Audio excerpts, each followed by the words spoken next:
বিয়েবাড়ির স্বাদের chicken roast কার কার পছন্দ? সবাই বিয়েবাড়ির স্বাদের এই চিকেন রোস্টটা খেতে খুবই পছন্দ করে। চলুন তৈরি করা যাক বিয়েবাড়ির স্বাদের চিকেন রোস্ট।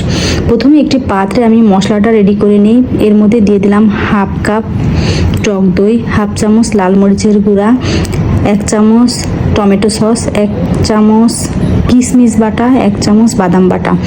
এখানে আপনার শাহি ফ্লেভারটা আনার জন্য কিশমিশ বাটাটা অ্যাড করতে হবে। এরপর একটি পাত্রে আমি দিয়ে দিলাম আস্ত কিছু গরম মশলা, দিয়ে দিলাম হাফ কাপ পেঁয়াজ কুচি, দিয়ে এটাকে ভালো করে নেড়ে পেঁয়াজের কাঁচা গন্ধটা চলে গেলে এর মধ্যে দিয়ে দিলাম 1 চামচ রসুন বাটা, 1 চামচ আদা বাটা, 1 চামচ জিরা বাটা দিয়ে মশলাকে ভালো করে কষিয়ে নিলাম। যে মশলার পেস্টটা আমি তৈরি করেছি এটাকে দিয়ে দিলাম, দিয়ে মশলাটাকে আমাকে ভালো করে সময় নিয়ে কষাতে হবে। দিয়ে দিলাম স্বাদ মতো লবণ। খুব ভালো করে মশলাটা কষাতে হবে একটু ধৈর্য সহকারে, জানি মশলার ভিতরে কোনো কাঁচা গন্ধ না থাকে। অন্য একটি পাত্রে আমি চিকেনগুলোকে হালকা করে ভেজে নিলাম, নিয়ে সেগুলো দিয়ে দিলাম এই মশলার ভিতরে, দিয়ে এটাকে দিয়ে আমার ভালো করে কষিয়ে নিতে হবে।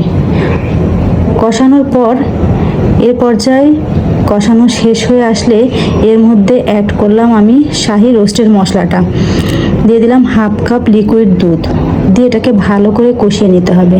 কিছুক্ষণ ফুটিয়ে নেওয়ার পর এর মধ্যে দিয়ে দেবো 2 টেবিল চামচ ঘি দিয়ে এটাকে আমি ভালো করে নেড়েচেড়ে নামিয়ে ফেলবো। আপনারা যদি চান শাহি এই ফ্লেভার নিয়ে আসতে তাহলে এই রেসিপি ফলো করে আপনারা এই রোস্টটা তৈরি করতে পারেন।